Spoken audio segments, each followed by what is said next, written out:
या 17 वर्षीय मुलीबरोबर अतिशय दुर्दैवी घटना घडली।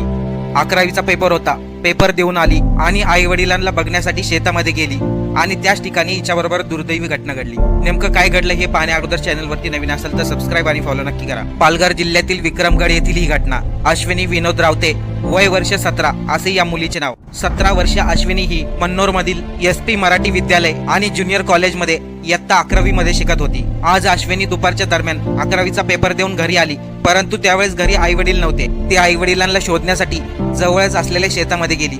आई वडील घरी आले, परंतु अश्विनी आई वडिलांना भेटलीच नाही। आई वडील शेतामधून कधीच घरी आले। आई वडिलांना वाटलं मुलगी कॉलेजमधून आलीच नाही, परंतु पेपर सुटून 4 तास झाले होते। तेव्हा आई वडिलांना काळजी वाटू लागली। त्यांनी 17 वर्षीय अश्विनीचा शोधाशोध सुरू केला आणि त्यांना अश्विनी सापडली, ती मृत अवस्थेमध्ये। अश्विनी आई वडिलांना शोधायला गेली, त्यावेळेस कडाक्याचं ऊन होतं आणि तापमानही खूप होतं।